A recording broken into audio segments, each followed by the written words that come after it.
कहा गया है सुना गया है कोई न बोले, कहा गया है सुना गया है कोई न बोले, ज़बां दराजों को मशवरा है कोई न बोले।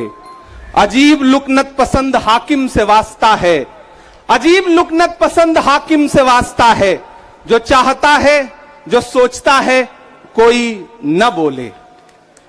हमारी दाईं तरफ इस सदी का सबसे बड़ा फकीर सोया हुआ है।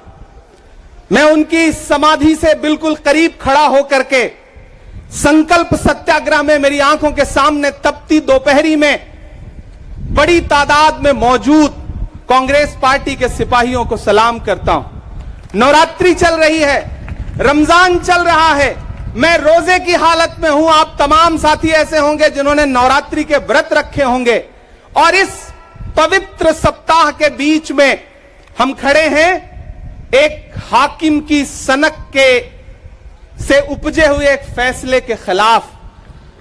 दोस्तों, भारत के लोकतंत्र के लिए एक मुश्किल लम्हा है ये। याद करिए, जब हाकिम की सनक की वजह से आप लाइनों में लग करके अपने पैसे बदलवाने के लिए बैंकों के साथियों से विनती कर रहे थे, चरौरी मिन्नत कर रहे थे, तब सबसे बड़ी आवाज बन के कौन बोल रहा था? राहुल गांधी। नतीजा क्या निकला? उनकी एसपीजी सुरक्षा वापस ले ली गई। याद करिए, जब गब्बर सिंह टैक्स लगा करके छोटे व्यापारियों को बर्बाद करने का सपना पाला था इस सरकार ने, तो सबसे मजबूत आवाज बन के कौन बोल रहा था? राहुल गांधी। नतीजा क्या निकला? हजारों करोड़ रुपए खर्च करके उनके पीछे ट्रोल आर्मी लगा दी गई। उनकी इमेज खराब करने के लिए जितने तरीके अपना सकती थी भारतीय जनता पार्टी उसने अपनाया।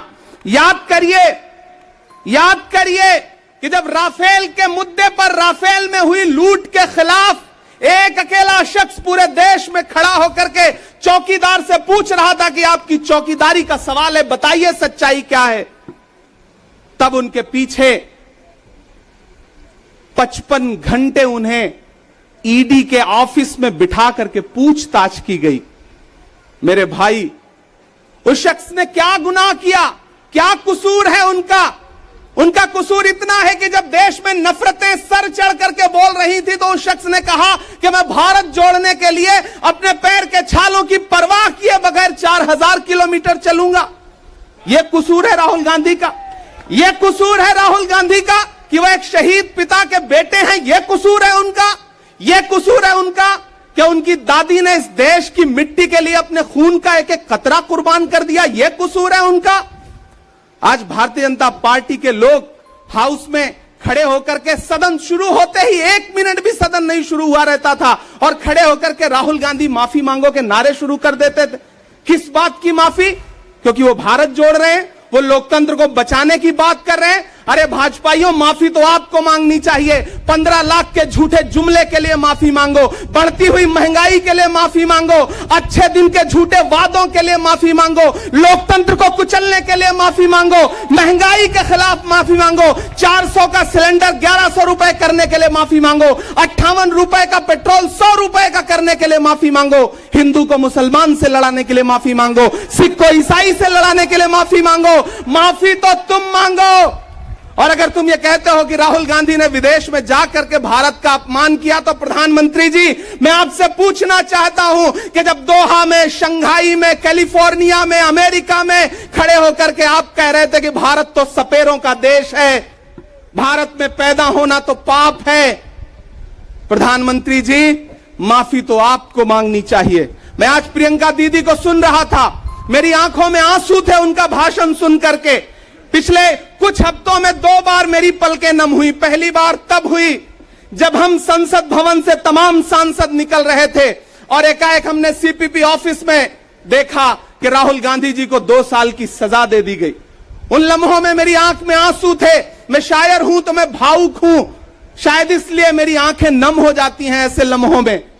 आज जब प्रियंका जी बोल रही थी तो मैं उन्हें सुनकर के भी मैं नम हो गया। यह जुल्म है कि जुल्म को कहता हूं साफ जुल्म। यह जुल्म है कि जुल्म को कहता हूं साफ जुल्म। क्या जुल्म कर रहा हूं? मुझे मार दीजिए। जो जख्म बांटते हैं उन्हें जीस्त पे है हक। मैं फूल बांटता हूं, मुझे मार दीजिए। फिर उसके बाद हिंदुस्तान वालों, फिर उसके बाद शहर में नाचेगा हू का शोर, फिर उसके बाद शहर में नाचेगा हू का शोर। मैं आखिरी सदा हूं, मुझे मार दीजिए। मेरे भाई, इस देश के लोकतंत्र को बचाने के लिए जो सबसे बड़ी आवाज है इस देश के, उसको मारने की, उसको कुचलने की जो कोशिश है, उसके खिलाफ आपको खड़ा तो होना पड़ेगा, आपको बोलना तो पड़ेगा।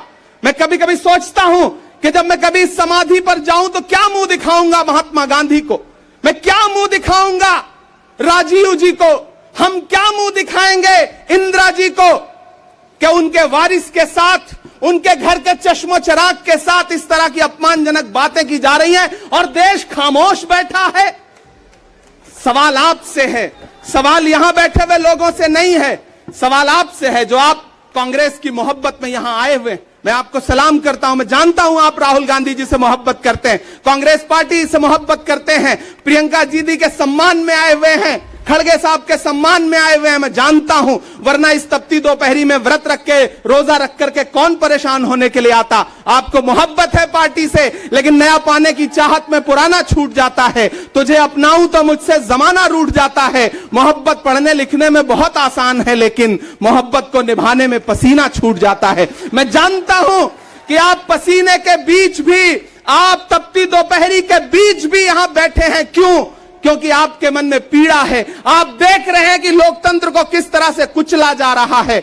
मेरे भाई, ये एक मुश्किल वक्त है। मैं इस मंच पर खड़ा होकर के, गांधी समाधि के इस मंच पर खड़ा होकर के पूरे देश का आह्वान करता हूं कि अब समय राहुल गांधी के सत्याग्रह का नहीं है। अब राहुल गांधी जी से आगे बढ़कर के देश के एक एक व्यक्ति के ऊपर बात आ गई है। एक ऐसी आवाज जो आपके लिए संसद में बोल रही थी, कसूर क्या था? उन्होंने प्रधानमंत्री जी के भ्रष्टाचारी मित्रों के खिलाफ आवाज उठाई। उन्होंने पूछा कि 20,000 करोड़ रुपया कहां से आया अडानी की कंपनियों में। उन्होंने पूछा कि नीरव मोदी ने, ललित मोदी ने, मेहुल चौकसी ने जो इस देश को लूटा है, उसका जवाब प्रधानमंत्री जी को देना पड़ेगा।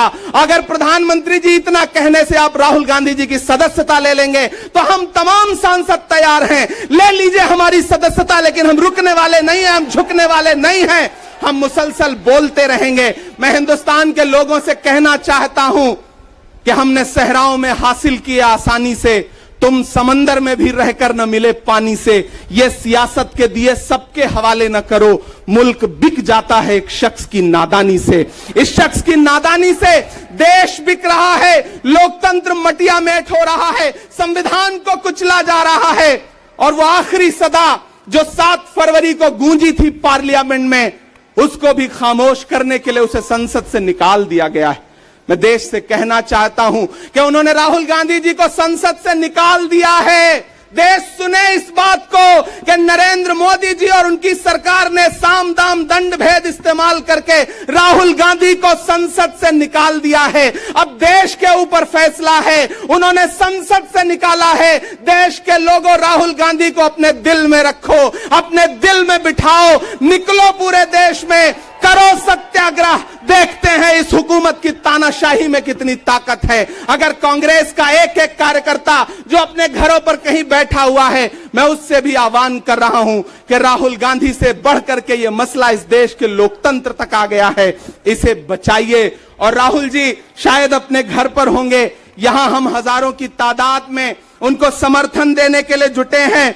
मैं तो बस इतना कह रहा हूं कि मेरे भाई, आपको एक बात समझनी है, और वो ये है कि इस मुश्किल वक्त में हमें राहुल जी से ये कहना है कि लहू में भीगे तमाम मौसम गवाही देंगे कि तुम खड़े थे।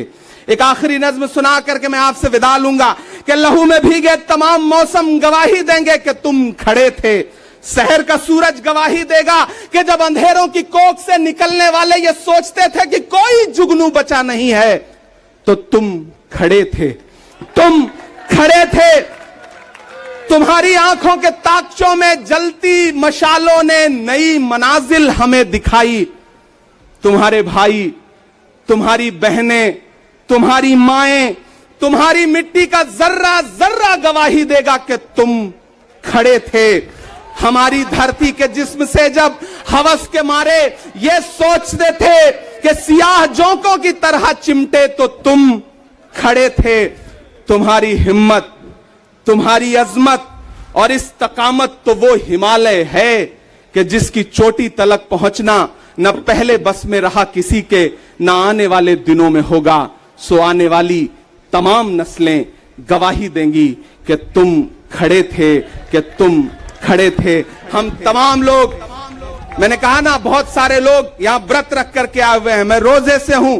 हम तमाम लोग इस देश के लोकतंत्र को बचाने के लिए राहुल गांधी जी के साथ अलल ऐलान खड़े हैं, खड़े रहेंगे और एक एक सांस तक उनके साथ खड़े रहेंगे।